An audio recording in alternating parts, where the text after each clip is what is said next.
Hello aspirants, welcome to Easy Spy daily news analysis of the Hindu. Today the date is 2nd Jan, so let's get started. First news is with respect to Bangladeshi tribunal indicts former PM Sheikh Hasina. I told you many times that Bangladesh इस वक्त जिन लोगों के हाथों में है वो काफ़ी हद तक रेडिकल्स हैं. ओके, स्टूडेंट्स का सिर्फ यूज़ किया गया यहाँ पर उनके ग्रीवांसेस का, उनके इमोशंस का, उनके प्रॉब्लम्स का, बट अल्टीमेटली ये पावर टेक ओवर कर लिए ऑल दीज रेडिकल पीपल.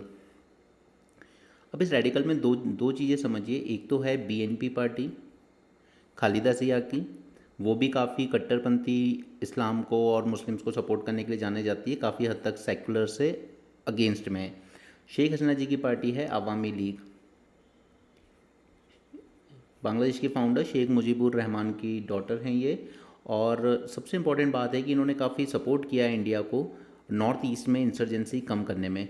लेकिन कहीं ना कहीं इंडिया ज़्यादा प्रो इंडियन भी थी ये. ओके, इनका करप्शन, इनका family kind of nepotism, bureaucracy पे कंट्रोल, मीडिया पे कंट्रोल, और इनके जो पार्टी से जुड़े हुए लोग हैं उनका इकॉनमी पे जो कंट्रोल था, ये सारे ग्रीवांसेस ने कहीं ना कहीं एक प्रोटेस्ट को जन्म दिया. और उस प्रोटेस्ट से जो लोग पावर में आए वो हैं काफ़ी रेडिकल्स. अब इन रेडिकल्स में एक है खालिदा जिया की बीएनपी पार्टी, लेकिन ये काफ़ी हद तक जेल में रहीं. शेख हसीना जी ने ही रखा था इनको जेल में, फिर ये बाहर आ गए. ओके, अब ये डिमांड कर रहे हैं कि इलेक्शन जल्द से जल्द करवाए जाएं. और साथ में है एक और जमात इस्लामी. अब ये जो जमात इस्लामी है ये काइंड ऑफ टेररिस्ट ग्रुप ही कह सकते हो, बिकॉज 1971 की जो इनकी लिबरेशन वॉर थी उसमें यही थे जिन्होंने पाकिस्तानी आर्मी का सपोर्ट किया था against the killing of the Bengali people.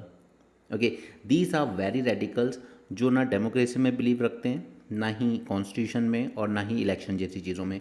अब यहाँ पर इनका जो सुप्रीम कोर्ट है उसने कल अलाउ कर दिया है कि ये लोग कंटेस्ट कर सकते हैं इलेक्शंस. तो अब आप समझ सकते हैं कि ये पार्टी भी काफ़ी हद तक रेडिकल्स के क्लोज है. जमात इस्लामी अपने आप में काफ़ी ज़्यादा रेडिकल है. अब ये दोनों ही इलेक्शन कंटेस्ट कर सकते हैं.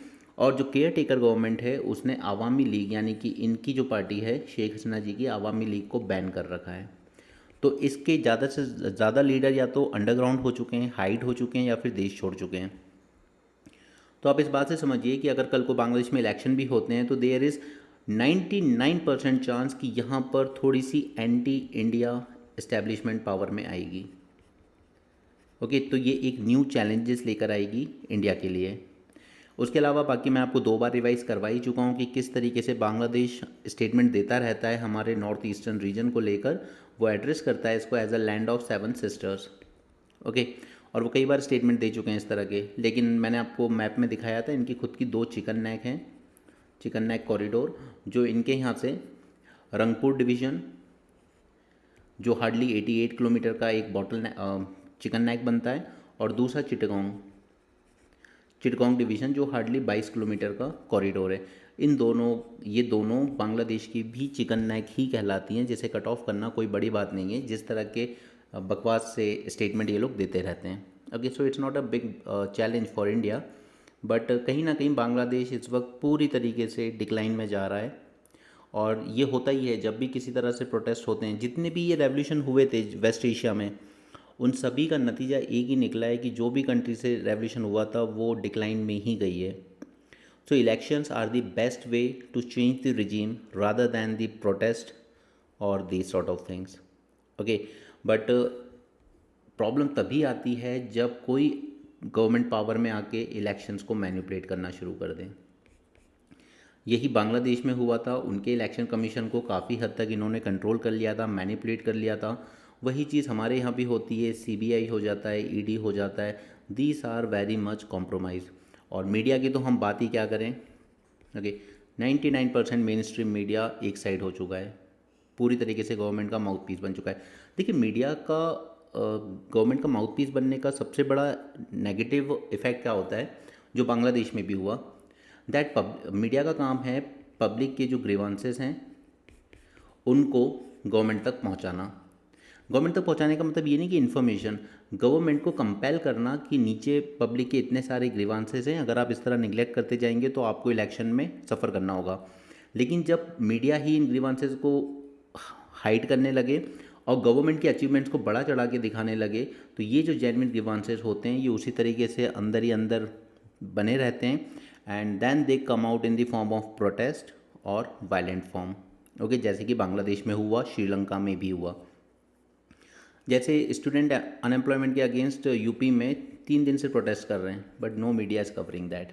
ओके, हमारे सारे स्टेट पीएचसी अलग अलग एग्ज़ाम में कभी पेपर लीक हो रहा है, कभी कुछ हो रहा है, स्कूल एजुकेशन बहुत बुरे हाल में है, लेकिन ये सारे ग्रीवांसेस ही हैं, but government is just putting them under the carpet, and media is the biggest asset of the government as of now.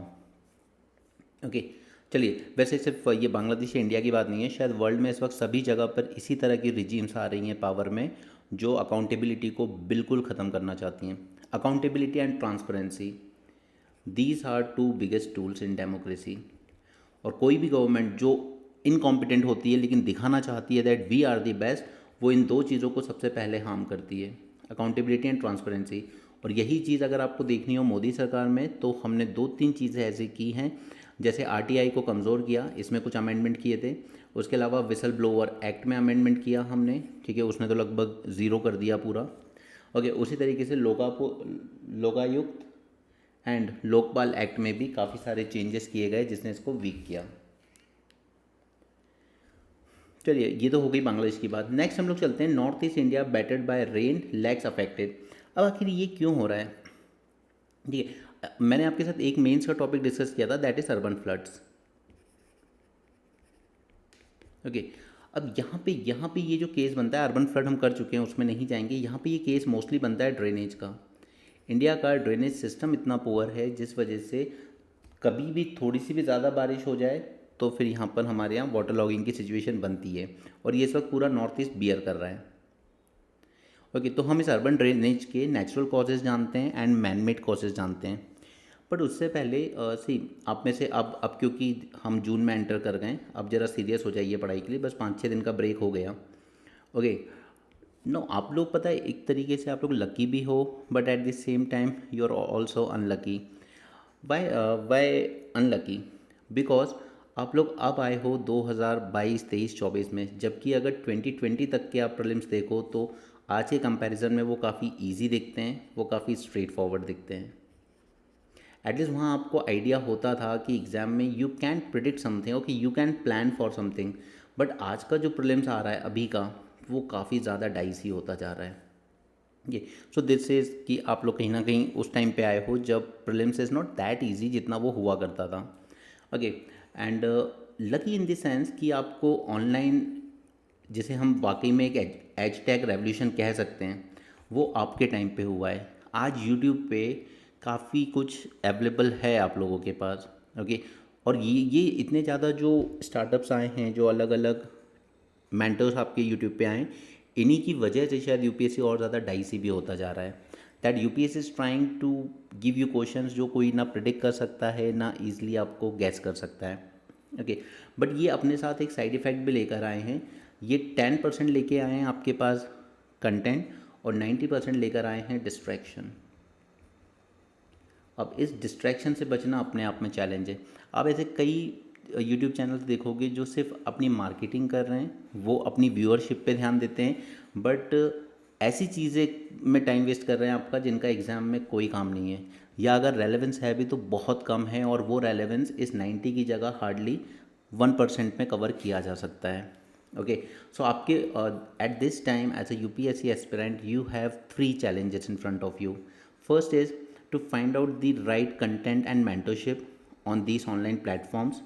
दूसरा, इन 90% डिस्ट्रैक्शन से बचना, और इस डिस्ट्रैक्शन में सारी चीज़ें आ जाती हैं आपकी, सोशल मीडिया स्पेशली। ठीक है, अभी आप 2018 के पीछे चले जाइए, उस टाइम जियो भी नहीं आया था, आई थिंक नहीं आया था। ओके, तब इतने डिस्ट्रैक्शन नहीं थे, कभी कभार आपने मूवी देखने चलेगा, दैट्स ऑल, ये इतना नहीं था। 1 GB डेटा आपको मिलता था पूरे मंथ के लिए, and you don't waste much time on internet. But आज आप यूट्यूब पे जाते हो लेक्चर देखने, 5-10 मिनट देख के फिर कुछ और स्क्रॉल करने लगते हो। तो ये जो डिस्ट्रैक्शन लेके आया है ना, ये सबसे बड़ा चैलेंज है आपके लिए। और तीसरा चैलेंज है इस यूपीएससी को प्रिडिक्ट करना, इसके लिए प्लान करना, स्पेशली फॉर प्रीलिम्स। मैं हमेशा कहता हूँ प्रीलिम्स में सिर्फ 30% हेल्प ही कोई टीचर, कोई कोचिंग या मेंटरशिप आपको कर सकती है, but most of the coaching का जो ज़्यादा रोल है वो मेंस में रहता है, प्रीलिम्स आपको ही संभालना होगा मोस्ट ऑफ द टाइम। अब बच्चे क्या कर रहे हैं, ये जो 90% डिस्ट्रैक्शन भरा है ना यूट्यूब्स पे, इसमें वो लोग इतना ज़्यादा भाग रहे हैं कि ये करंट अफेयर अच्छा है, वो करंट अफेयर अच्छा है। हमेशा दिल ये कहेगा कि वहाँ से भी देख लेता हूँ, यहाँ से भी देख लेता हूँ, बट द थिंग इज़ कि इस करंट अफेयर के पीछे भागने के चक्कर में आप लोग अपना स्टैटिक पूरा वीक रख दे रहे हो।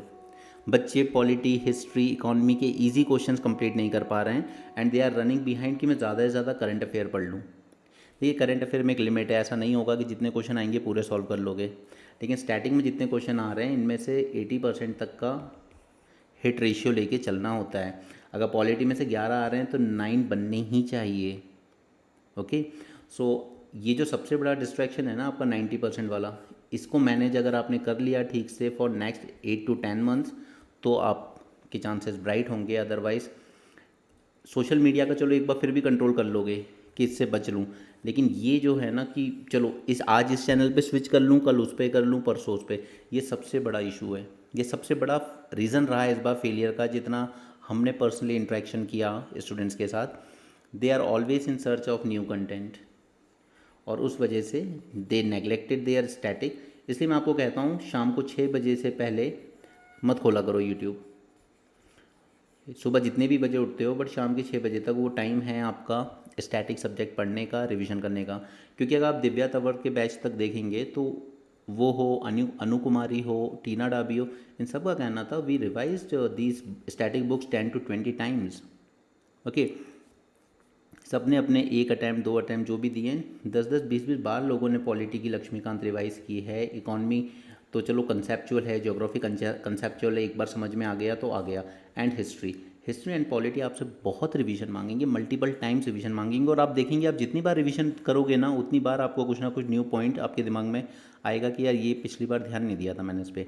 और जितने एमसीक्यू सॉल्व कर लोगे उसका अपना रोल है, लेकिन एमसीक्यू में ध्यान रखिएगा कि अगर आप न्यूज़पेपर अच्छे से नहीं कर रहे हो, न्यूज़ एनालिसिस आपने नहीं देखा और आप सोचो कि मैं डेली एमसीक्यू जो वेबसाइट पे पोस्ट होते हैं अलग अलग कोचिंग की, मैं डेली एमसीक्यू कर लूँ और उससे कुछ अच्छा हो जाएगा, ऐसा कुछ नहीं होने वाला है। ओके, न्यूज़पेपर जो काम करेगा वो और कोई नहीं कर सकता। इसलिए मैंने आपके साथ वो एनालिसिस वीडियो बनाया था कि हमें पहुँचना है बस यही 60-65 क्वेश्चन तक अच्छी एक्यूरेसी के साथ, बस इतना ही करना है।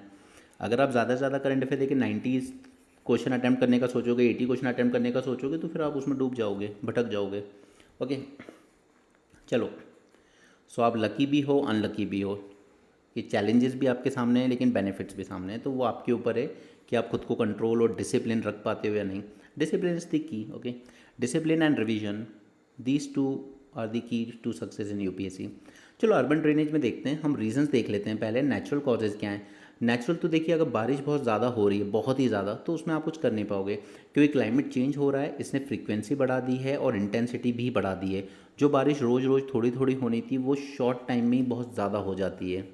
ठीक है, and high volume rain storm, तो this is natural reason. Like IMD recorded 100 millimetre plus rainfall in Delhi in less than an hour इन 2023, और उस टाइम दिल्ली में फ्लड आ गए थे। और दूसरा रीज़न होता है नेचुरल लो लेइंग टोपोग्राफी, जैसे असम है, अब वो वैली में बना हुआ है, माइटी रिवर्स वहाँ बहती हैं, तो ऑब्वियसली बात है कि जो लो लेइंग एरियाज है उसमें ज़्यादा कुछ किया नहीं जा सकता, वो नेचुरली फ्लड प्रोन है। जैसे बेंगलुरु, मुंबई, इसमें कुछ जोन ऐसे हैं which are naturally prone because they are low lying topography. Okay, ये हो गया आपके natural reason. Man made reason ज़्यादा होते हैं, नेचुरल तो फिर भी कम है। Unplanned urbanisation, encroachment of flood plains, हमने वेटलैंड्स पूरे एनक्रोच कर डाले, हमने रिवर के जो बैंक्स हैं उनको एनक्रोच कर लिया, हमने कॉन्क्रीटाइजेशन कर दिया सिटी में, यानी कि जो वाटर अंडरग्राउंड चले जाना चाहिए था वो अब कॉन्क्रीट पे से बहते हुए सिर्फ लो लेइंग एरियाज़ में जाके इकट्ठा हो रहा है। ठीक है, हमने कॉन्क्रीटाइजेशन हद से ज़्यादा कर दिया which has reduce the ground permeability. Second is poor design storm, क्योंकि हम लोग जो ड्रेनेज पैटर्न वगैरह बनाते हैं 1 in 2 year event, this is insufficient. ठीक है, साफ़ हुए तो हुए, नहीं तो नहीं। अब होता ही है कि जब नेचुरल बारिश भी ज़्यादा हो जाए तो स्टॉर्म इसको और इंटेंसीफाई कर देता है। Illegal construction, unauthorise cover over the drains make desilting and maintenance difficult. आपने देखा होगा रोड के अक्रॉस दोनों तरफ नालियाँ बनी होती है और दुकानदार जो होते हैं वो लोग क्या करते हैं, उस पूरी नालियों को कवर कर देते हैं ऊपर से, राइट, तो उनकी क्लीनिंग भी ठीक से नहीं हो पाती फिर। Next is infiltration of sewage. Even अगर आप हमारे भोपाल शहर में भी देखेंगे या पटना जैसे शहरों में, हमारे यहाँ सीवेज लाइन और ड्रेनेज लाइन ये अलग अलग नहीं होती है, वो एक ही पाइप में से आपका सीवेज का पानी भी जा रहा है और ड्रेनेज का पानी भी जा रहा है। ओके, तो इस वजह से भी फिर यहाँ पर आपकी ब्लॉकिंग हो जाती है वाटर निकलने की। So unplanned urbanisation, poor design standards, illegal construction and infiltration of sewage, these four are the man made reasons. अब गवर्नमेंट ने इसके लिए क्या किया हुआ है? सबसे इंपॉर्टेंट, गवर्नमेंट एक मैनुअल लेके आई थी on storm water drainage system 2019, जिसने रेकमेंड किया था higher return period for new infrastructure. ठीक है, यानी कि आपका जो भी न्यू इंफ्रास्ट्रक्चर है 1 in 5 एंड 1 in 10 ईयर्स में बनना चाहिए। Next is Amrut 2.0 scheme. तो अमृत स्कीम क्या लेके आई थी कि हमें इंटीग्रेट करना है स्टॉर्म वाटर नेटवर्क को, यानी कि पानी निकालने के लिए ये तो करना ही है, but at the same time हमें हार्वेस्टिंग भी करनी है इसकी। जल शक्ति अभियान and Atal Bhujal Yojana, it promote ground water recharge via check dam recharge pits in urban areas. Model building bye laws 2016, इसने क्या किया था कि आपका प्लॉट अगर 100 स्क्वायर किलोमीटर से ज़्यादा है तो रेन वाटर हार्वेस्टिंग कंपलसरी होगी। जैसे नोएडा में अगर कोई बिल्डिंग बन रही है, ठीक है, और उसका प्लॉट का साइज़ से ज़्यादा है, तो यहाँ पे कंपलसरी होगा कि आपको सारे परमिशन वगैरह लेने के लिए रेन वाटर हार्वेस्टिंग मैंडेटरी करनी होगी इस कंपाउंड में। ओके, तभी परमिशन मिलती है। Amrit Sarovar mission, it was about the rejuvenation of urban water bodies to aid the storm water retention, यानी कि आपके जो वेटलैंड्स वगैरह हैं, छोटे छोटे पॉन्ड्स हैं, इन सबको रिजुविनेट करना होगा। फिर से छोटे छोटे तालाब हैं सिटी में, उनको रिजुविनेट करना होगा ताकि बारिश के पानी को ये स्टोर कर सके एंड रन ऑफ ना हो। GIS based drainage mapping, cities like Delhi are adopting simulation models to redesign the drainage based on the land use dynamics. Okay, तो ये 5-6 पॉइंट्स हैं, 2-3 भी याद रखोगे काम हो जाएगा। फर्दर स्टेप्स हम क्या कर सकते हैं? देखिए, इसका सबसे बड़ा सॉल्यूशन तो एक ही है, वो है अंडरग्राउंड स्टोरेज। अगर रन ऑफ होगा तो कहीं तो फ्लड आएंगे। So we need to build rain water retention tanks under public spaces to reduce the surface run off. ठीक है, यानी कि पार्क्स वगैरह बनाने होंगे, ट्री प्लांटेशन होगा, वेटलैंड्स वापस से रिजुविनेट करने होंगे, छोटे छोटे लेक्स बनाने होंगे। Next is enforce building codes. तो ये बनाया तो हुआ है हमने कि आपको रेन वाटर हार्वेस्टिंग करनी होगी, उसके बाद ही आप जाके वो कर सकते हो, लेकिन ये सभी जगह पे उतने मैंडेटरी नहीं किए गए। जहाँ पे मोस्टली वाटर क्राइसिस होते हैं, बस उन्हीं सिटीज़ में इसको अप्लाई किया जाता है स्ट्रांगली।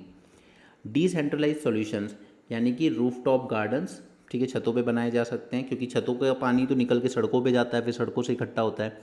ठीक है, अगर छत पे इस तरीके से रूफ टॉप गार्डन्स होंगे तो एटलीस्ट वो थोड़ा बहुत पानी को रोकेंगे। परमिएबल पेवमेंट्स, ये बहुत ज़रूरी है। ये जो पेवमेंट्स हैं ये परमिएबल होना ज़रूरी है ताकि पानी ग्राउंड में बैठे, अदरवाइज़ फिर दिक्कत होगी। पीरियोडिक ड्रेन मेंटेनेंस, ये तो आपको पता ही है कि ब्लॉकेज रहता है हमारे इधर सिटीज़ में, क्लीन होते नहीं हैं। और फिर आप दिल्ली में अगर ORN में रहते हो तो आपने देखा होगा कई बार कि नीचे से बरसात में पानी निकल आता है, सीवेज वाला भी। क्यों निकल रहा है? क्योंकि हमने सीवेज वाला और ड्रेनेज वाला दोनों पाइप एक ही रखे हैं, सेपरेट नहीं किया है। जैसे सड़कों पे गंदी नाली का पानी उल्टा सड़कों पे आ जाता है। फिर वो राउस अकेडमी में इंसिडेंट हुआ था, वो आपको पता ही है। और उसके बाद public awareness, we need to launch a city level campaign on waste disposal and water conservation. Okay, तो यहाँ पे बस आपको फर्दर स्टेप्स पता होना चाहिए। गवर्नमेंट के 2-4 इनिशिएटिव, अमृत जल शक्ति अभियान, अटल भूजल योजना, मॉडल बिल्डिंग बायलॉज, अमृत सरोवर मिशन, और उसके अलावा man made and natural causes. ठीक है, तो ये टॉपिक आपका यहाँ पे डन हो जाता है। ओके, बाकी आप वो वीडियो ज़रूर देख लीजिएगा अगर आपने अभी तक तैयार नहीं किया है तो, अर्बन फ्लड्स। और मैंने इसको करवाया था आपको लास्ट ईयर मेंस में, और वो क्वेश्चन आ भी गया था उसी साल अर्बन फ्लड्स पे। ओके, आगे चलें। Telangana form backwardness index.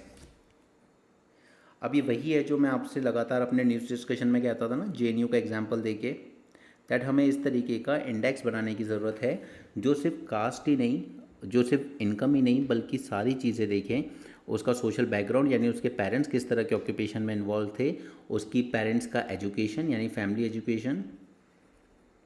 ठीक है, इसको हम लोग उन्हें नाम दिया था डेप्राइवेशन इंडेक्स।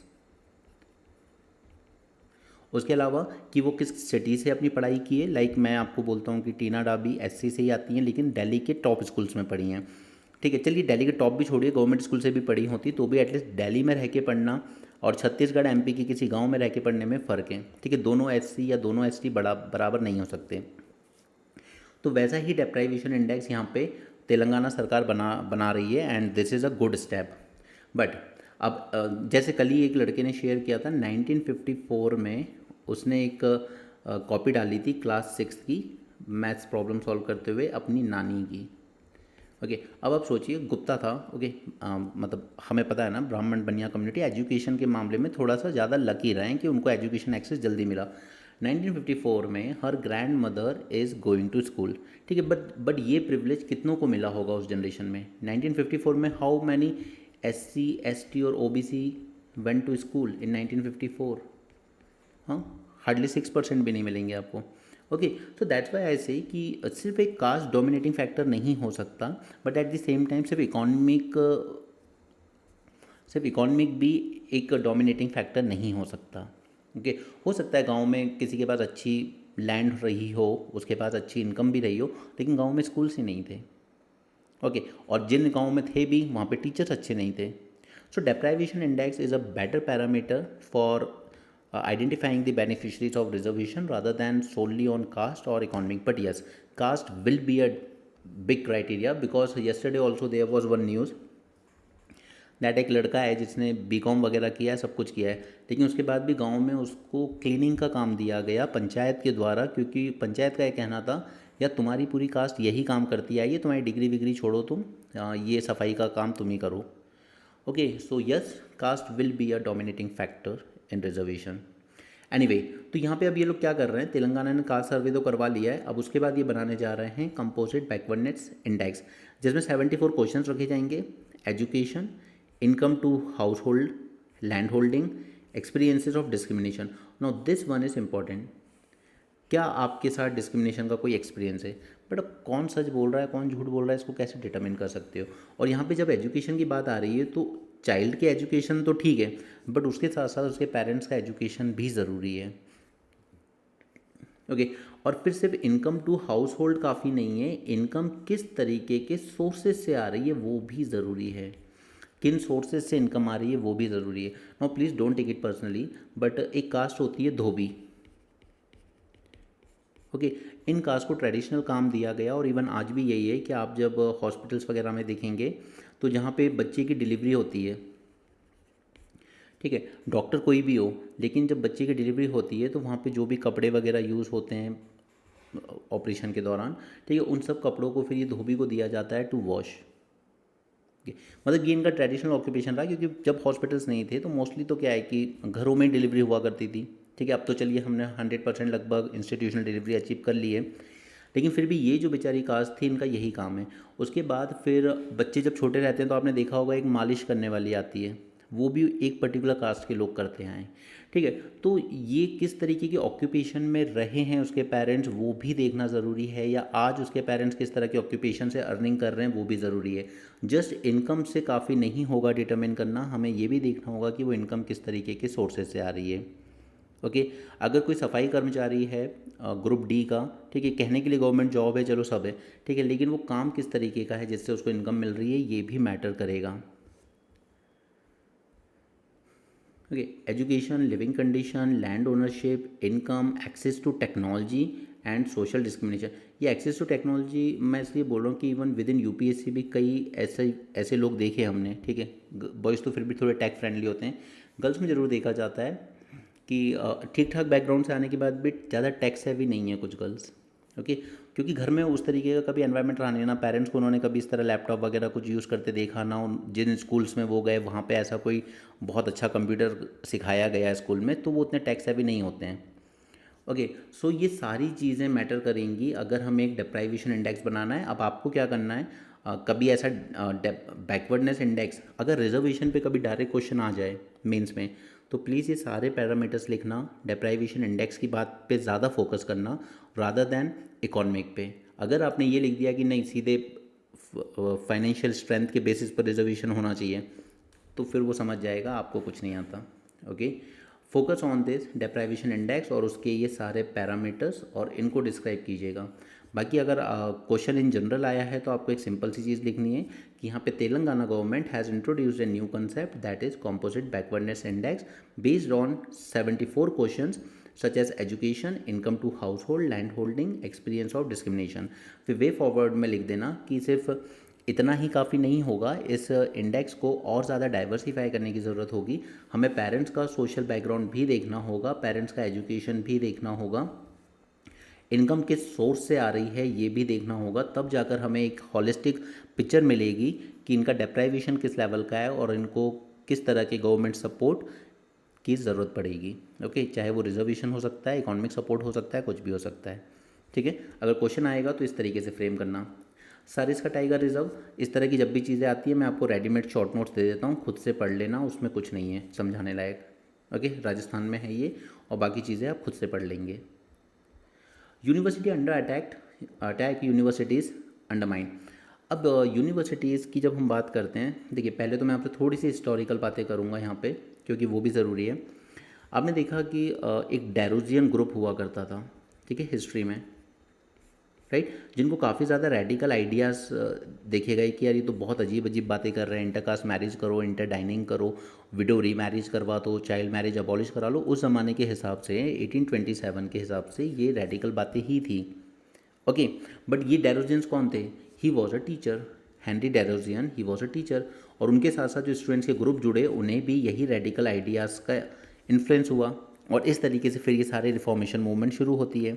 ओके, फिर उसके बाद आगे आए, कांग्रेस बनी, आज़ादी की बातें शुरू हुई। फिर देखा गया कि यूनिवर्सिटी में जो स्टूडेंट्स हैं वो काफ़ी हद तक फ्रीडम, लिबर्टी, अपने ह्यूमन राइट्स, फंडामेंटल राइट्स, इस तरह की बातें करने लगे। तो ये चीज़ें भी क्या कर रही थी। और फिर कर्जन क्या लेके आया? यूनिवर्सिटी कंट्रोल बिल वाला, ठीक है, वो 1903 के आसपास। ओके, यूनिवर्सिटी रेगुलेशन बिल क्यों लेके आया? क्योंकि उसे इन चीज़ों को रेगुलेट करना था। ये बच्चे फ्रीडम मूवमेंट का पार्ट बन रहे थे, और उसने in the name of discipline, आज भी हमारे यहाँ पर स्कूल कॉलेज में जो कैरेक्टर सर्टिफिकेट दिया जाता है वो वहीं से हुआ था, उसका ओरिजिन कर्जन के थ्रू। ठीक है, कर्जन ही वो चीज़ें लाया था जिसे हम लोग आज कैरेक्टर बिल्डिंग कहते हैं। क्यों? ये सब लोग क्या करना चाह रहे थे? ठीक है, क्यों लोग डेरोजियन को अपोज कर रहे थे, इसकी आइडियाज़ को क्यों अपोज कर रहे थे? क्योंकि ऑलवेज जो लोग पावर में होते हैं, they want to maintain status quo, they want to maintain status quo, they don't want any change. और जब भी कोई यूनिवर्सिटी या कोई भी student group status quo challenge करेगा तो वो ऑटोमेटिकली बन जाता है एंटी स्टैब्लिशमेंट। ठीक है, जेएनयू इसी के लिए फेमस है। बस वो गवर्नमेंट की ही कई पॉलिसीज़ को इस तरीके से क्रिटिसाइज़ करता है कि गवर्नमेंट की तरफ देखोगे तो लगेगा गवर्नमेंट अपना डोमिनेंस बना के रखना चाहती है, इस पर वो स्टेटस को मेंटेन करना चाहती है, जबकि स्टूडेंट जो हैं वो इस स्टेटस को चैलेंज करना चाहते हैं, and they becomes anti establishment.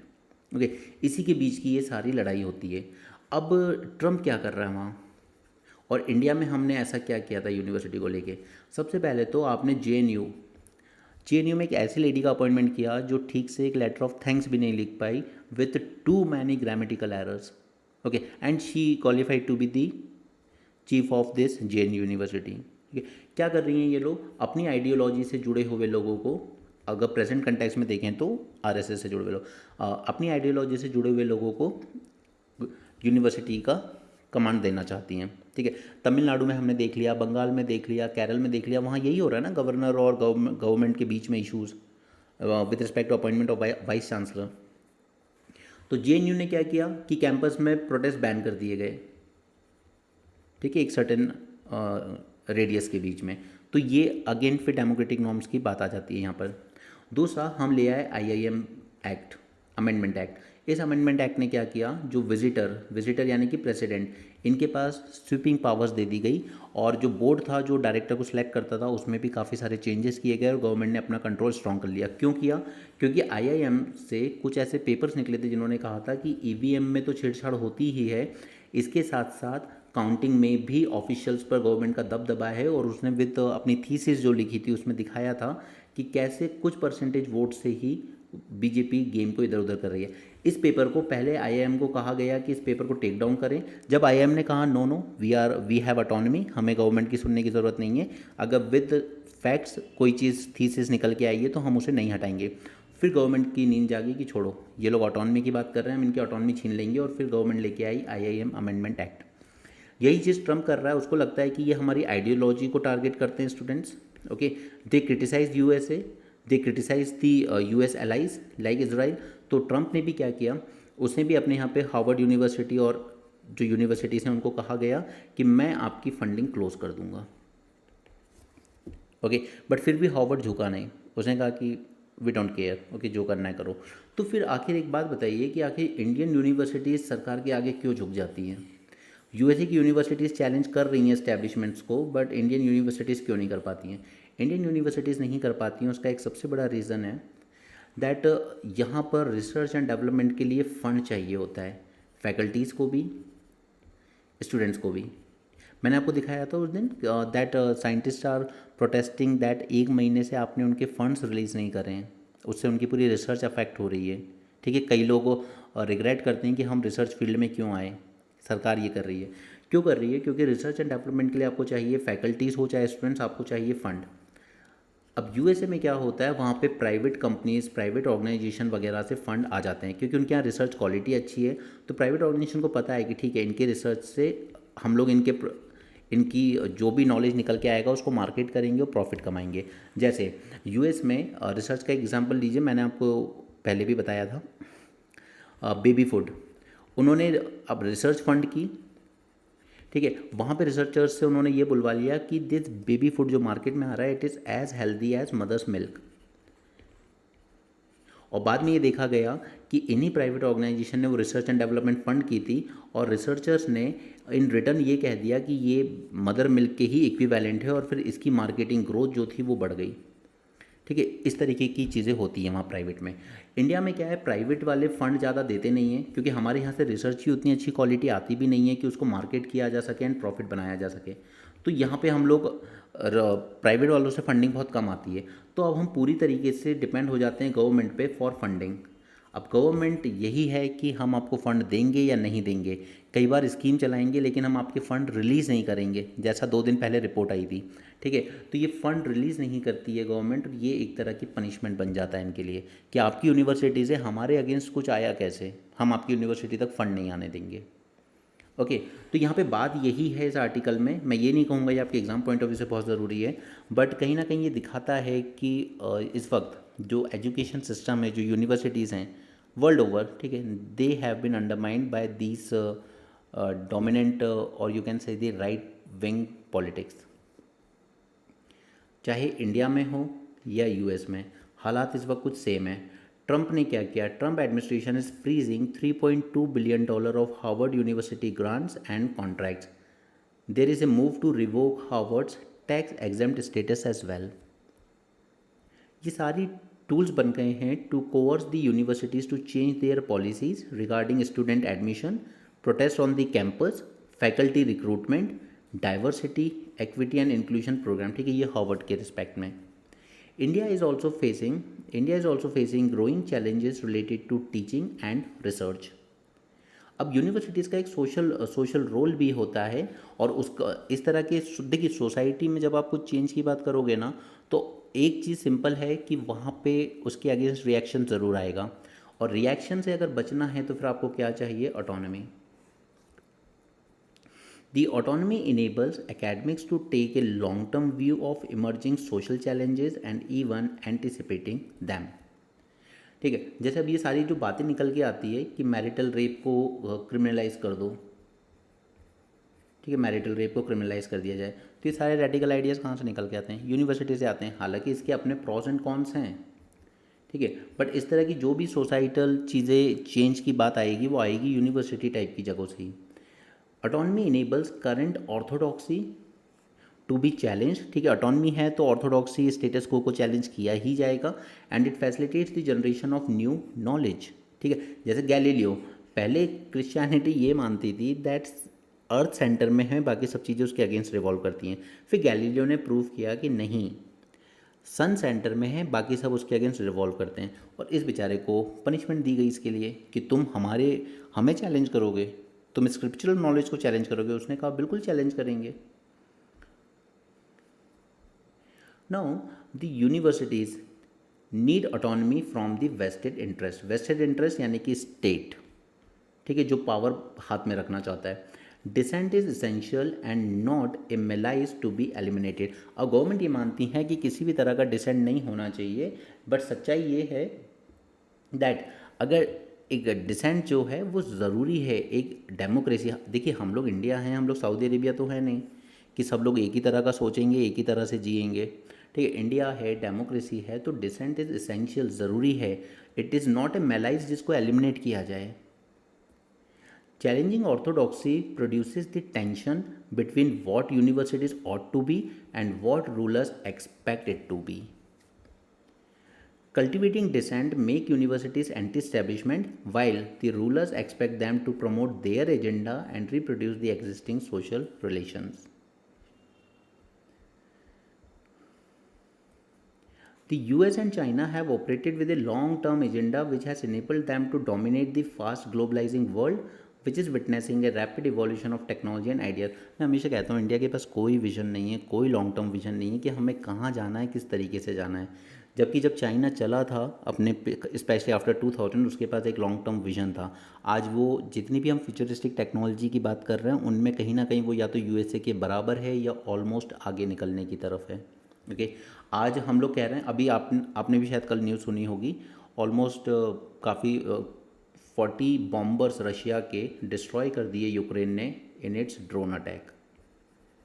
ठीक है, तो drone is the future of war nowadays. अब प्रॉब्लम ये है कि इंडिया ड्रोन में बहुत पीछे है। China is producing drone with just 25, okay, $250 में चाइना एक ड्रोन प्रोड्यूस कर रहा है। At present its capacity is to produce 5 lakh drones annually, जो कि उसको लगता है कि अगले साल तक, ठीक है 2030 नहीं, जस्ट बाय नेक्स्ट ईयर तक वो इसकी प्रोडक्शन को बढ़ा के और कर लेगा 7 लाख पर एनुअली। अब यूक्रेन ने जो ड्रोन यूज़ करे उनकी कॉस्ट थी सिर्फ $250, और इस $250 से उसने मिलियंस ऑफ डॉलर के रशियन बॉम्बर्स को डिस्ट्रॉय कर दिया। ओके, और हम लोग इसमें कहाँ हैं? हम कहीं नहीं हैं, हम सिर्फ नाम के विश्वगुरु हैं। ओके, जैसा कि गवर्नमेंट कहती है। सो हमारे पास कोई लॉन्ग टर्म विजन नहीं था, कोई एजेंडा नहीं है, कुछ नहीं है हमारे पास। कोलंबिया, ये कोलंबिया यूनिवर्सिटी जो है उसने तो एग्री कर ली ट्रम्प की बात को। It buckled under pressure but Harvard has stood firm and challenge the government in the court. Education and research are expensive. Faculty of universities need funds for projects in science and technology, social science और art and culture. Funds की ज़रूरत तो होती है, और funds के through ही government इसको control करने की कोशिश करती है, जैसे ट्रम्प कंट्रोल कर रहा है। Funds for higher education ought to be free of strings to preserve the autonomy. In India, since the private sector spends little on research, public funding is critical. ठीक है, मैंने आपको जब ANRF पढ़ाया था मेंस में, तभी मैंने आपसे कहा था कि यहाँ पे पब्लिक फंड ही सबसे ज़्यादा इंपॉर्टेंट है। हमारी 70% से ज़्यादा फंडिंग पब्लिक से आती है, यानी गवर्नमेंट से आती है। The key role of institutions of higher learning is to generate socially relevant knowledge and this require autonomy to challenge orthodoxy which makes them appear to be an anti establishment. Okay, तो यहाँ पे मैं ये नहीं कह रहा कि exam के पॉइंट ऑफ व्यू से था ये आर्टिकल, बट इसमें काफ़ी कुछ था जो आपको समझना चाहिए था। ओके, चलिए अब एक छोटी सी बात और करते हैं। यहाँ पे आपने एक वर्ड सुना होगा, सल्वा जुडुम। क्या था ये? यहाँ पे सरकार ने क्या किया था कि जो ट्राइबल में लोकल लोग थे उन्हीं को आर्म्स दे दिए गए थे कि ये लो, अगर तुम ही ट्रेनिंग ले लो, तुम ही आर्म्स ले लो and fight against the Naxalism. ठीक है, अब इसमें देखा गया कि फिर इसका मिसयूज़ बहुत हुआ, ह्यूमन राइट्स वायलेशन बहुत ज़्यादा होने लगे, क्योंकि जब भी किसी के हाथ में आप हथियार दोगे बिना कंट्रोल और रेगुलेशन के, उसका मिसयूज़ होने के चांसेस बहुत ज़्यादा हैं। अब यही हरकत कर रही है असम गवर्नमेंट। उसने कह दिया है सिविलियंस को हथियार दे दो, ये अपने आप को प्रोटेक्ट कर पाएँ। तो प्रोटेक्ट करना किससे? प्रोटेक्ट करना है ये जो बांग्लादेशी अंदर घुसे चले आ रहे हैं, ठीक है, बांग्लादेशी, रोहिंग्या, मुस्लिम्स, इनके अगेंस्ट। बट अब एक बात बताइए, नॉर्थ ईस्ट और असम जहाँ पे अभी भी इंसर्जेंसी चल रही है, इंसर्जेंसी की फीलिंग्स अभी भी है। ऑलरेडी अनएम्प्लॉयमेंट, इन्फ्लेशन ने कहीं ना कहीं पब्लिक के हाथों में, पब्लिक के दिमाग में ऑलरेडी काफ़ी ग्रीवांसेस डेवलप कर रखे हैं। ऐसे में वेपन्स दे देना लोगों के हाथों में, क्या ये एक्सेप्टेबल है? और क्या ये गवर्नमेंट की जिम्मेदारी नहीं है कि अगर इस तरह की चीज़ें करनी भी है तो लॉ एंड ऑर्डर, सिक्योरिटी देना स्टेट का काम है। ये थोड़ी कि लोगों के हाथों में। ठीक है, हमने यही चीज़ हम जम्मू में भी करते हैं, वहाँ भी हम जो लोकल विलेज गार्ड्स हैं उनको ट्रेनिंग देते हैं, हथियार देते हैं ताकि वो इन्फिल्ट्रेशन रोक सकें। बट वहाँ पे वो हमारे लिए काम कर रहे हैं as a second line of defence. First line of defence is army itself. Okay, अगर बॉर्डर से इन्फिल्ट्रेट करके गांव वगैरह में घुस आएँ तो वहाँ पे सेकंड लाइन ऑफ डिफेंस है हमारी सिविलियंस, यानी कि विलेज गार्ड्स। बट ये चीज़ अगर असम सरकार को भी यहाँ पे करनी पड़ रही तो कहीं ना कहीं ये दिखाता है कि उनसे मैनेज नहीं हुआ है ये। The our Assam government has decided to issue arms licenses to the eligible indigenous communities in remote and vulnerable areas in the state is fraught with danger. These grants would not be for people near interstate border in Assam, but it is liable to be rampantly misused for act such as vigilantism and inter community rivalry. अब हथियार आएंगे तो inter community rivalry तो बढ़ेगी। Okay, क्योंकि insurgency अभी भी वहाँ पूरी तरह ख़त्म नहीं हुई है। उल्फा उल्फा उसका जो मेन ऑर्गेनाइजेशन है वो ज़रूर गवर्नमेंट के साथ डील कर गया, लेकिन उसके अलावा भी उसकी काफ़ी सारी ब्रांचेस हैं जो एग्री नहीं करती इन चीज़ों को। Introducing more arms into civilians hand risk propagating further violence and arms proliferation rather than ensuring enhance security. अब हमें पता है कि वहाँ पर असम में डिमांड उठी थी ना सबसे पहले कि आप इन रोहिंग्याज और बांग्लादेशीज इनको बाहर निकालिए। ठीक है, फेक आईडी कार्ड्स वगैरह बना के ये लोग अंदर आ भी चुके हैं, रह भी रहे हैं और काफ़ी सारे डिटेंशन कैंप में डाले भी गए। बट उसके बाद क्या होगा, अगर हथियार हाथ में है तो फिर इन दी नेम ऑफ सिक्योरिटी वो लोग ही उनके अगेंस्ट वायलेंस शुरू कर देंगे कि पुलिस को या सरकार को बोलने की अब ज़रूरत ही नहीं है। ओके, तो ये वायलेंस को और ज़्यादा प्रोलिफरेट कर सकता है। This is a move akin to abdicating its core responsibility. In India, arms licenses are issued in a restricted manner as a delegated and a limited right for self-preservation under the Arms Act and Arms Rule 2016। हमारे यहाँ आप ऐसे बिना licence के नहीं रख सकते gun, बहुत स्ट्रिक्ट प्रोसीजर है तब जाके मिलती है आपको। लेकिन यूएसए में तो गन लेके प्रोटेस्ट करना भी इजी है, इसलिए वहाँ पे कई बार शूटिंग इंसिडेंट हो जाते हैं स्कूल में, सिनेमा हॉल में। This run the risk of having these weapons entering into grey market also, जैसा मणिपुर में हुआ, and falling into the wrong hands.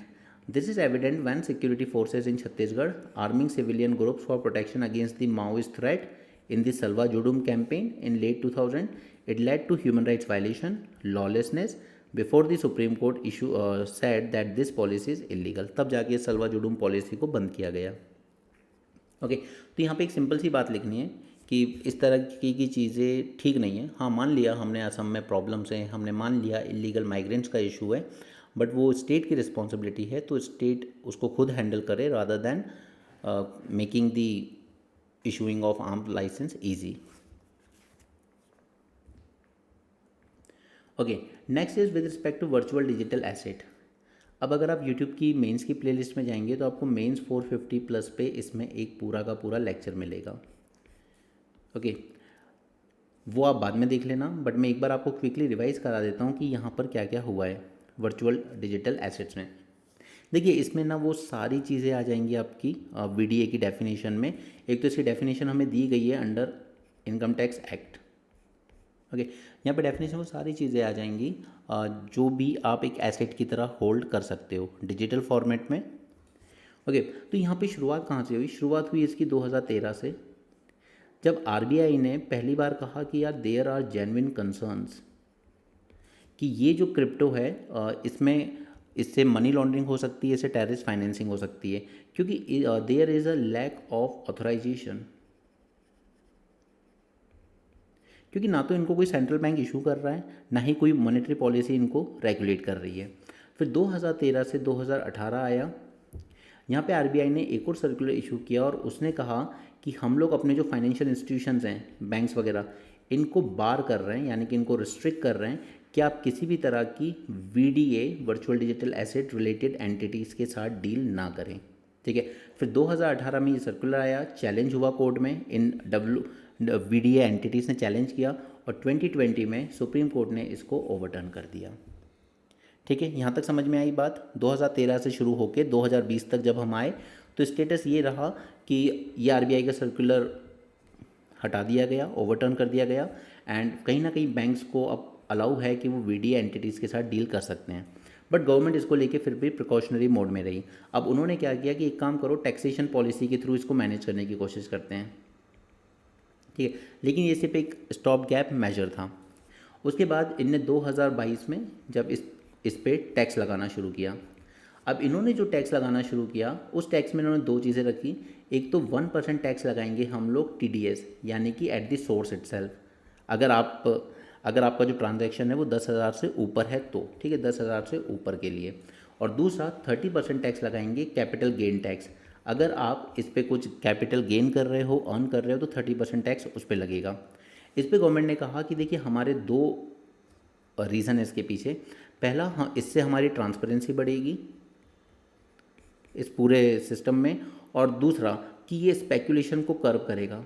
जैसे आप उसमें देखते हो ना, बिटकॉइन में कभी बहुत तेज़ी से ऊपर चला जाता है, फिर कभी बहुत तेज़ी से नीचे आ जाता है। लेकिन इन सारे मेजर्स की अगर हम इफ़ेक्टिवनेस देखें तो it has been quite limited. क्यों? क्योंकि लोगों ने क्या किया, इन टैक्स वगैरह और इन सब से बचने के लिए और इतने स्ट्रिंजेंट नॉर्म से बचने के लिए लोगों ने शुरू कर दी ऑफशोर ट्रेडिंग। यानी कि ऐसे प्लेटफॉर्म, ऐसी ऐप्स वगैरह पे डील करने लगे जो लोकेटेड हैं कहीं और। ओके, अब ये ऑफशोर एंटिटी से इंडिया से ऑपरेट नहीं हो रही है तो क्या करें? अब गवर्नमेंट ने इस पर क्या किया कि एक काम करो, इनकी URL ब्लॉक कर दो। जैसे जो वेबसाइट होती है ना www ये इसका URL होता है, ठीक है। तो इस URL को ब्लॉक कर दो कि इंडिया से कोई एक्सेस ही ना कर पाए। जैसे अभी पाकिस्तान की काफ़ी सारे यूट्यूब चैनल ब्लॉक कर दिए थे, काफ़ी सारे अकाउंट्स ब्लॉक कर दिए थे, तो फिर उसका सोल्यूशन भी पब्लिक निकाल लेती है। उसका सोल्यूशन है वर्चुअल प्राइवेट नेटवर्क। अगर आप URL ब्लॉक भी करवा दोगे तो वर्चुअल प्राइवेट नेटवर्क के थ्रू लोग उसको एक्सेस कर सकते हैं। तो कई लोग पाकिस्तान की जो चीज़ें देखनी थी उनको वो देख रहे थे वर्चुअल प्राइवेट नेटवर्क। काफ़ी सारे TV सीरियल भी देखते हैं लोग वहाँ के। Okay, so effort to block the access to non compliant platform such as URL blocking had limited success. तो ये भी पूरी तरीके से सक्सेस नहीं रहा। दूसरा, users continue to bypass the restriction using the virtual private network या फिर मिरर प्लेटफॉर्म और servers by migrating to non compliant exchanges, ठीक है। तो गवर्नमेंट के तीनों ही जो स्टेप रहे वो तीनों ही कहीं ना कहीं फेल रहे पूरी तरीके से इसको कंट्रोल करने में। तो यहाँ पे आपने क्या किया, ये इस तरीके के जो नेगेटिव स्टेप्स आपने लिए, इससे आपने एक तो ये सारी चीज़ें, इतना हैवी टैक्सेशन लगाओगे 30% तो लोग नहीं करेंगे। फिर वो उन्हीं एक्सचेंज पे जाके ट्रेड करेंगे जो नॉन कंप्लायंट है गवर्नमेंट से। उससे तो अच्छा बेटर होता है कि आप कुछ ऐसा प्रोसेस बनाते जिससे वो एक्सचेंज अपने आप कंप्लायंट करते आपको। ओके, इससे पूरा जो मैटर था ये सब कुछ चला गया अंडरग्राउंड। ट्रेड रुक नहीं रहा है, जिसको लगाना है वो लगा रहा है, ठीक है। ये अंडरग्राउंड चला गया तो गवर्नमेंट को इसमें रेवेन्यू लॉस भी हुआ। अब यहाँ पे मैं छोटा सा चाहूँगा कि आप ये डेटा याद रखें अपने एग्ज़ाम के लिए, अपनी कोड बुक में लिख लीजिएगा। Okay, right this. First is कि यहाँ पर एक रिपोर्ट निकल के आई है, ज्योग्राफी ऑफ क्रिप्टो। ये रिपोर्ट निकाली है चैनलिसिस ने, ठीक है। पूछ ले तो ठीक है, नहीं पूछे तो भी ठीक, लेकिन ये ज़्यादा ज़रूरी है। नेस्कॉम की रिपोर्ट, ये हमारी है। NASSCOM report finds that Indian retail investor, retail is like common man, you और मी। फाइनेंशियल इन्वेस्टर होते हैं वो बैंक्स वगैरह। Retail investors poured $6.6 billion into crypto asset and predicts that industry could create over 8 lakh jobs by 2030. India also boasts one of the largest and fastest growing Web3 developer cohorts. Okay, ये याद रखिएगा VDA के respect में कि $6.6 billion तक के crypto asset में invest करते हैं Indian retail investors. Next is India's existing policy regime which inadvertently pushes VDA user to offshore, या तो हम ऑफशोर प्लेटफॉर्म के थ्रू डील कर रहे हैं या फिर नॉन कंप्लायंट प्लेटफॉर्म्स के थ्रू जो इलीगली चल रहे हैं, गवर्नमेंट के रेगुलेशन में नहीं है। This erode the country's ability to mitigate the risk presented by the VDA, ठीक है। तो इससे तो क्या हो रहा है कि रिस्क और बढ़ गया, ठीक है। मैं रिटेल इन्वेस्टर हूँ, मुझे पर्सनली लगता है कि यार ये तो बढ़ेगा, इसमें प्रॉफिट होगा, ठीक है। बट वो रिस्क तो आ ही रहा है ना मुझ पे। एटलीस्ट गवर्नमेंट कुछ रेगुलेट करती तो कम से कम वो रिस्क थोड़ा सा कम रहता। Okay, as well as tax revenues that may have been otherwise been collected. तो गवर्नमेंट ने यहाँ दोनों नुकसान किया। एक तो रिटेल इन्वेस्टर के लिए रिस्क बढ़ा दिया ओवर रेगुलेशन करके, और दूसरा जो टैक्स रेवेन्यू उनको मिलना चाहिए था वो भी नहीं मिला, वो भी लॉस हुआ, ठीक है। तो इंडिया में ये जो वास्ट प्लेटफॉर्म दैट इज़ जो सर्विस प्रोवाइडर हैं वर्चुअल एसेट सर्विस प्रोवाइडर, ये जो प्लेटफॉर्म्स हैं they are sharpening their teeth and maturing rapidly and having shown a willingness to comply with the regulation and act in good faith. जबकि ये चाहते हैं कि ठीक है, अगर गवर्नमेंट ठीक ठाक रेगुलेशन करेगी तो हम कंप्लाई करने को तैयार हैं। अब फॉर एग्जांपल यहाँ पे इन्होंने क्या क्या किया जिससे भरोसा किया जा सके इन सर्विस एक्सचेंज प्लेटफॉर्म्स पर। तो first is they collaborated with the FIU unit, ठीक है, ये जो फाइनेंशियल इंटेलिजेंस यूनिट है हमारी इंडियन गवर्नमेंट की, उसके साथ उन्होंने कोलैबोरेट भी किया to strengthen the anti money laundering and counter terror financing control. तो गवर्नमेंट का जो पहला कंसर्न था BDA को लेके, उसके लिए इन प्लेटफॉर्म्स ने कोलैबोरेट किया गवर्नमेंट की FIU के साथ कि हम ध्यान रखेंगे ऐसा कुछ ना हो। Second is proactive measure by Indian exchanges such as enhancing cyber security measure, setting up dedicated insurance fund and uniting to develop and enforce industry wide cyber security guidelines। ये 3 स्टेप इन्होंने और लिए कि गवर्नमेंट इन पे trust कर पाए। But पता है गवर्नमेंट इन चीज़ों को बैन तो करती है, बट अगर ऑनेस्टली आपको बताएं तो गवर्नमेंट से जुड़े हुए सारे लोग, चाहे वो ब्यूरोक्रेट्स हो, पॉलिटिशियंस हो, इन सब का पैसा इस तरह डिजिटल एसेट्स में लगा हुआ होता है। दे आर मेकिंग प्रॉफिट्स, ठीक है, बट पब्लिक के लिए वो दिखाना चाहते हैं कि ये सब इलीगल है, गलत है, but they are making all sort of profit through these virtual digital assets. Anyway, India must take decisive action to create the comprehensive legislation that crypto industry requires while mitigating the associated risk। ये आपका ditto conclusion बनेगा अगर VDA पे question आता है, बस ठीक है। अभी मैंने आपको कल एक मेंस का सेशन किया था आपके साथ, उसमें भी मैंने आपके साथ वही कंक्लूजन यूज़ किया था जो हम न्यूज़पेपर में पढ़ते हैं। ओके, तो ये जो 2 मैंने बॉक्स किए हैं इनको अपनी कोट्स बुक में डाल लेना, और यहाँ पे आपको पूरा इस आर्टिकल के बारे में जो एक्स्ट्रा इन्फॉर्मेशन चाहिए वो सारी यहाँ पे डाल दी है। जो मैंने आपको समझाई है वही सारे पॉइंट लिखे हैं। 30% टैक्स, 1% TDS, ठीक है। टैक्स अथॉरिटी सीज कर सकती है VDS को इन्वेस्टिगेशन के time. Entities dealing with VDS को अपना ट्रांजैक्शन रिपोर्ट करना होगा गवर्नमेंट को, एंड एनुअल फाइनेंशियल स्टेटमेंट जारी करनी होगी, ठीक है। इसके बाद इंपॉर्टेंस, चैलेंजेस, फर्दर स्टेप, ये सब मैं मेंस में आपको पहले पढ़ा चुका हूँ। Whose mountain is it anyway, ये बात, ये न्यूज़ है with respect to Kangchenjunga, क्योंकि यहाँ पे क्या हुआ कि हमारा जो निम्हास है, निमास इंडियन आर्मी का, इसने एक मिशन चलाया हुआ है हर पर्वत तिरंगा। तो ये सारे पीक पे जाके तिरंगा लगाना होता है। अब क्योंकि इंडिया से बैन है कि आप कंचनजंगा पे इस पे इंडिया की साइड से नहीं चढ़ सकते, तो इन्होंने क्या किया, नेपाल साइड से इस पर चढ़ाई की और जाके तिरंगा लगा दिया। अब सिक्किम के लोगों का कहना है कि देखिए हम बहुत सैक्रेड मानते हैं इस चीज़ को, आप इसको इस पे पैर मत रखिए। बट अब ये बताइए कि देखिए हमारे यहाँ क्लाइमेट चेंज हो रहा है, ग्लेशियर्स मेल्ट हो रहे हैं। आपको सबसे अच्छी पिक्चर कहाँ से मिलेगी अगर आपके ग्लेशियर्स को लेकर कोई प्रॉब्लम है, वो मिलेगी जब आप ऊपर आंखों से जो देखते हो, ठीक है। डायरेक्ट ऑब्जर्वेशन जो होता है उसके थ्रू आपको रियल पिक्चर मिलती है। अगर इस तरीके से सभी लोग अपने अपने सैक्रेड और रिलीजियस फीलिंग के नाम पर इस तरह की चीज़ें डिमांड करने लगे, तो फिर आप कैसे इस चीज़ को फाइट करेंगे, ओके। और ये सिर्फ यहीं पर नहीं है इंडिया में, ये कई जगहों पर है। जैसे 30 मीटर टेलीस्कोप ये जब लग रहा था तो वहाँ पर माउना किया में, हवाई में, ठीक है। तो 30 metre telescope was installed from 2014 after the Kanaka Maoli community protested its construction on the sacred Mauna Kea, ठीक है। यहाँ पे native Hawaiians have oppose the US space forces AMOS star project also on the Haleakala shield volcano on similar grounds, ठीक। तो ये सिर्फ India में ही नहीं है, ये दूसरी जगहों पे भी होता है कि जो ट्राइबल्स हैं, इंडिजिनस कम्युनिटी है, वो इन चीज़ों को अपोज करती है। सिमिलरली आप चिली में देख लीजिए, South America, Atacameno communities in Chile have warned of spiritual loss over the construction of telescope in Cerro Armazones and Cerro Paranal, ठीक। बट गवर्नमेंट का मानना है it presume that scientific and defence needs should override indigenous rights.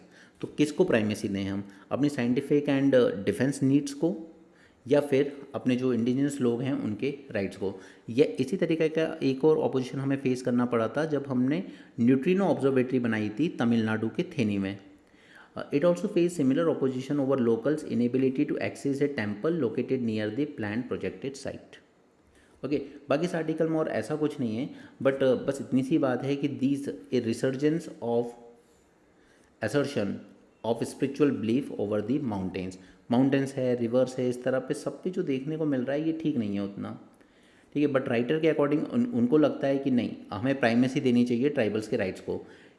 The UN principle of free, prior and informed consent of the indigenous people is bolstered by the Declaration on Right of Indigenous People, Convention 169 of ILO। ठीक है, ये जो convention है ये आपको बोलता है यहाँ पे दैट एक फ्री, प्रायर और इन्फॉर्म्ड कंसेंट लेना होगा पहले ट्राइबल्स का, उसके बाद ही आप उनकी जगह को यूज़ कर सकते हैं। इसी का जो आर्टिकल 30 है, ये याद रखने की ज़रूरत नहीं है। Article 30 of this says that states shall undertake effective consultations with the indigenous people concerned prior to using their lands for military activities। ठीक है, बट अगर आप इस तरह कंसल्टेशन लेने भी जाओगे तो उन्हें नहीं समझ में आएगा कि ये क्यों ज़रूरी है, military, strategic objective, defence need, scientific need, they don't care about this. ठीक है, तो वो समझाना पॉसिबल भी नहीं है। उसी तरीके से हमें प्रोटेस्ट देखने को मिले भूटान में over foreign expeditions to Gangkhar Puensum peak, the government banned the attempt but. Okay, और निमस क्या है, तो it is an autonomous institute under India's ministry of defence. यहाँ पे गवर्नमेंट आर्मी ने कैंपेन चलाया हुआ है हर शिखर तिरंगा, उसी के लिए इन लोगों ने यहाँ पर ट्रैवल किया था। ये सब का ना कोई मतलब नहीं बनता। एक सिंपल सी बात है कि इंडिया की पर कैपिटा इनकम देखिए आप, हम लोग कहाँ स्टैंड करते हैं। ओके, जीडीपी में भले ही हम कहें कि चलिए हमने ओवरटेक कर लिया जापान को, ठीक है, लेकिन अगर हम पर कैपिटा इनकम देखेंगे अपनी तो हम कहाँ स्टैंड कर रहे हैं, $2,800 पर। जापान कहाँ स्टैंड कर रहा है, $33,000 पर।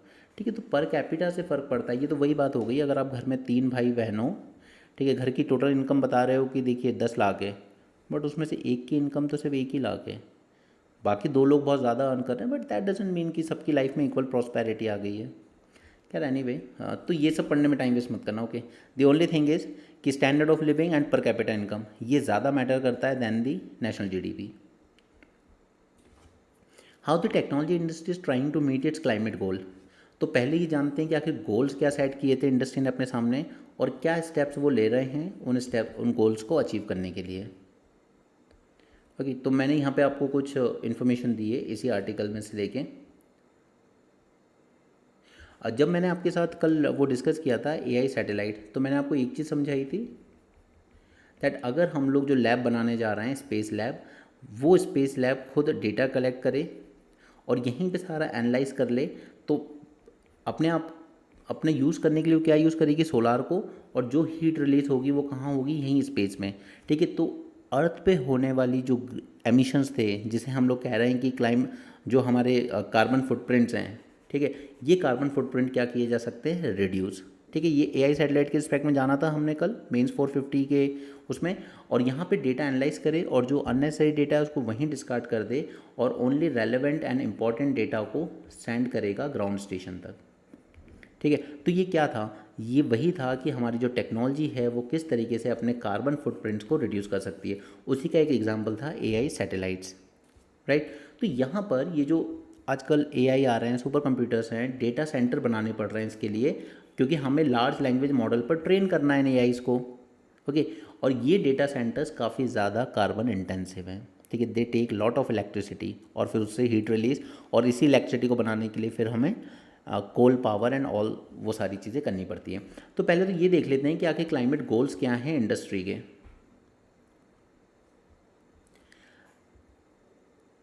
To cut the greenhouse gas emission by 42% by 2030, ठीक है, 2015 लेवल के हिसाब से। Second goal is to achieve the net zero emission by mid century, that is 2050 तक नेट जीरो हो जाना है इंडस्ट्री को। And shift to 100% renewable energy in operations. Google ने अपना टारगेट रखा है बाय 2030 कि हमें जितनी भी एनर्जी की ज़रूरत होगी वो रिन्यूएबल सोर्सेज से आएगी। तो इसके लिए इन्होंने क्या स्टेप्स लिए हैं, इस आर्टिकल में 2 चीज़ें बताई गई हैं, that Microsoft cold plate and immersion cooling. ये कुछ नहीं होता है, ये एक तरीके का लिक्विड होता है, ठीक है। तो यहाँ पर ये यूज़ कर रहे हैं advance cooling system, that is क्योंकि आपके लैपटॉप वगैरह भी गर्म हो जाते हैं, आईपैड गर्म हो जाते हैं, फ़ोन गर्म हो जाते हैं, उसी तरीके से इनको जब अपनी इतने सारे डेटा को प्रोसेस करना होता है तो वहाँ भी वही सेम चीज़ें होती है। तो कूलिंग के लिए स्पेशल लिक्विड यूज़ किए जाते हैं। सो एडवांस कूलिंग सिस्टम पे वर्क कर रहे हैं, जैसे माइक्रोसॉफ्ट की cold plate and immersion cooling tech that reduce the emission by 15 to 21% and water usage by up to 52%। ठीक है, तो ये इलेक्ट्रिसिटी को भी रिड्यूस करने की कोशिश कर रहे हैं और वाटर यूसेज को भी।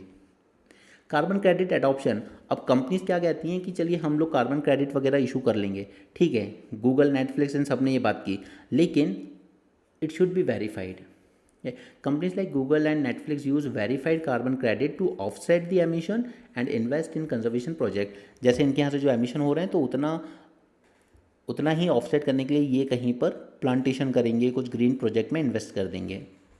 ब्लॉकचेन एंड कार्बन मार्केट, अब ये बहुत ज़रूरी है क्योंकि ब्लॉकचेन का मैंने आपको बेनिफिट बताया है।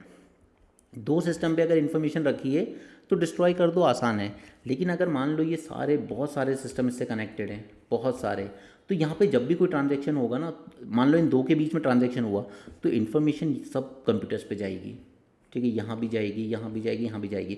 तो अगर इन दो कंप्यूटर से डेटा डिस्ट्रॉय कर भी दिया तो भी इन सब पे वो डेटा पड़ा हुआ है, आप इसको हटा नहीं सकते। तो कार्बन क्रेडिट मार्केट को अगर ट्रांसपेरेंट बनाना है तो हमें उसमें यूज़ क्या करनी होगी, ब्लॉकचेन टेक्नोलॉजी यूज़ करेंगे। It will ensure the transparency in credit issuance and supported by gold standard and used by Indian tech firms for ESG compliance. उसके बाद रिन्यूएबल इंटीग्रेशन, तो यहाँ पे सारे टेक जायंट्स ने कमेंट किया है कि हम सोर्स करेंगे 100% renewable power. Then Indian tech industry leadership की बात करें तो Reliance, Infosys, Tech Mahindra, they are pioneer in sustainable tech via AI, blockchain, energy efficient operation. ठीक है, तो ये कुछ स्टेप्स हैं जो इंडस्ट्री ने लिए हुए हैं। बट इसमें चैलेंजेस क्या हैं? चैलेंजेस हैं life cycle trade off this cooling tech, जो हमने शुरू में देखी फर्स्ट पॉइंट में, cooling tech may reduce emission but it could shift the burden through coolant production impact. अब ये जो स्पेशल लिक्विड करेंगे, कूलेंट रॉड्स यूज़ करेंगे, तो उनके प्रोडक्शन में भी तो ग्रीन हाउस एमिशन ही तो हो रहे हैं ना। तो ये तो वही बात हो गई कि जो वहाँ पे हमने रिड्यूस करे, उसको रिड्यूस करने के लिए हमने इस तरह से कूलेंट प्रोड्यूस किए, लेकिन कूलेंट को जो प्रोड्यूस किया उनमें वो कार्बन फुटप्रिंट्स आ गए फिर। ठीक है, तो बात सेम ही होगी। High capital cost, green retrofitting of data centres and research and development for emerging techs are expensive and time intensive. हाँ वो है, लेकिन करना तो होगा। Regulatory bottlenecks, there are lack of global standards for coolant fluids and fragmented carbon credit policies hamper the scalability. तो हमें एक प्रॉपर ग्लोबल स्टैंडर्ड्स बनाने होंगे। देखिए चैलेंजेस का फ़ायदा यही है कि आपको फर्दर स्टेप मिल जाते हैं उसी में, उसी को रिवर्स कर दो, फर्दर स्टेप लिख दो। ठीक है, तो यहाँ पे we have lack of global standard, तो यही बनाना है for coolant fluids and fragmented carbon credit policies को हमें और ज़्यादा यूनाइटेड बनाना है वर्ल्ड लेवल पर। ठीक है, जैसे माइक्रोसॉफ्ट ने कुछ किया है, अगर वो ग्रीन प्रोजेक्ट इंडिया या चाइना में कुछ इन्वेस्ट करना चाहती है तो करने दो। Dependence on grid power, if the electricity source remain coal based then this tech improvement will have limited climate benefit। Okay, तो ये बहुत ज़रूरी है पहले तो कि कोल को रिप्लेस करो, पहले डी कोलिफिकेशन करना ज़रूरी है वर्ल्ड का, आप न्यूक्लियर पावर से बनाइए। Deployment lag, complex design and supply chain issues slow the adoption of green cooling system and renewable transitions. ठीक है, फर्दर स्टेप्स आप खुद से रीड कर लेंगे और लास्ट में आपको कंक्लूजन दिया हुआ है मैंने।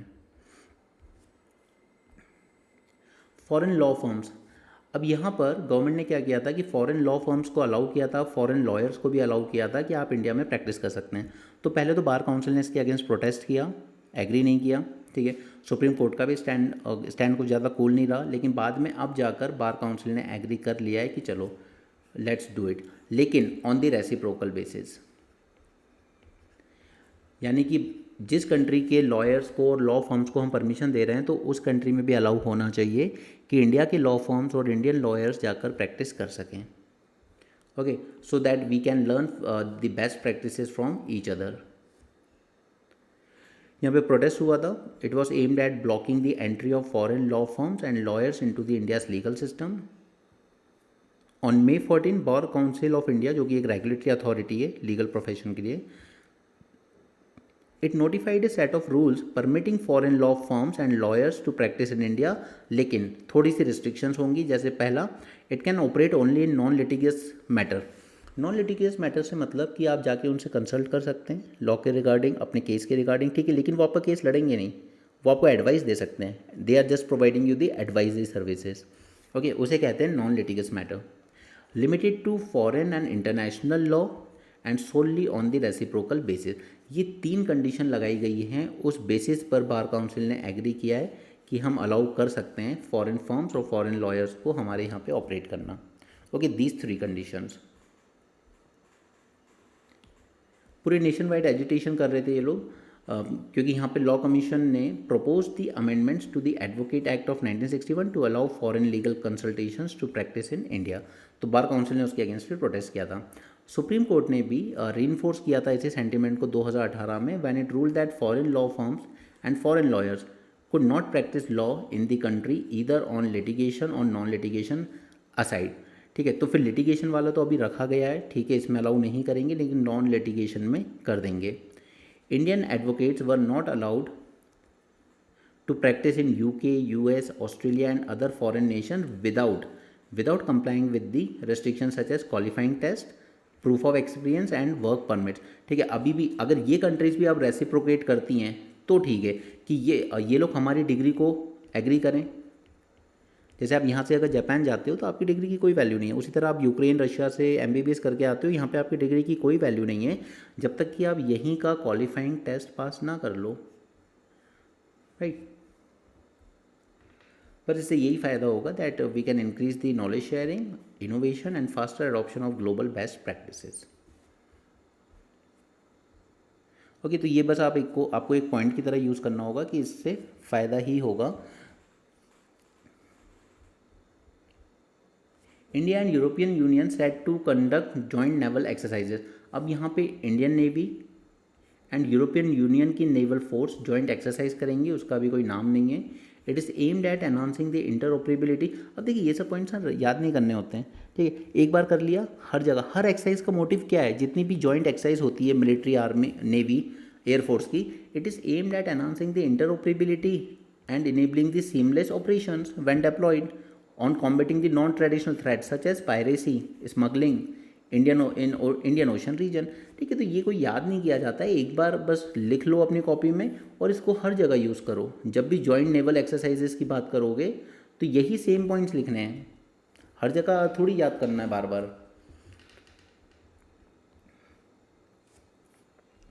Now look at this, Iran was retaliation if European exploited UN nuclear report. अब यहाँ पे IAEA, ठीक है, इस पर शॉर्ट नोट में टेलीग्राम ग्रुप में दे दूंगा, मैंने यहाँ पे इंक्लूड नहीं किया है। इसने एक रिपोर्ट दी है कि ईरान का जो यूरेनियम एनरिचमेंट है वो काफ़ी ज़्यादा हो रहा है। ओके, तो वो कभी भी वेपन टेस्ट कर सकता है, बना सकता है। 2015 में डील हुई थी तो यूएसए तो फिर उससे बाहर निकल गया, लेकिन बाकी जो यूरोपियन कंट्रीज़ थी, England, UK, France and Germany, उन्होंने इस डील को फॉलो किया था अभी तक। लेकिन अब वो भी कह रहे हैं कि यार ये जो रिपोर्ट आई है ये वरी करने वाली बात है। तो ईरान कह रहा है कि आप इस रिपोर्ट को एक्सक्यूज़ बना के अगर डील से बाहर निकलना चाहते हैं तो फिर हम भी रिटेलिएट करेंगे। Iran warned that it would retaliate if European powers that have threatened to reimpose the nuclear sanctions exploit a UN report showing that Tehran has stepped up production of highly enriched uranium।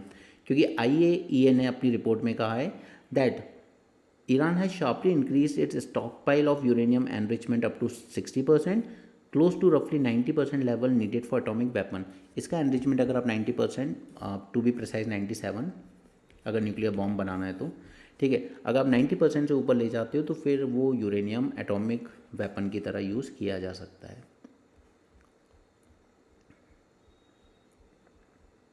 ये वही heat wave को लेकर है। इसमें एक छोटा सा fact है जो आप याद रखेंगे अपने इंट्रो के लिए।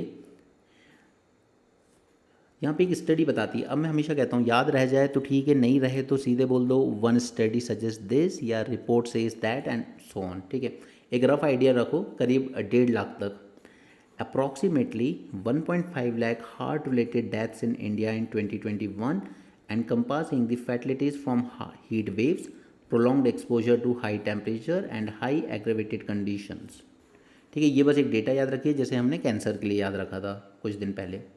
The 2020 heat waves reduced the wheat yield, key producing regions by approximately 4.5%। Okay, ये चीज़ पूरे वर्ल्ड ने फेस की है कि हीट वेव की वजह से क्या है कि आपकी जो यील्ड होती है वो कम हो जाती है, और यही हमने पंजाब में भी एक्सपीरियंस किया था वीट के रिस्पेक्ट में।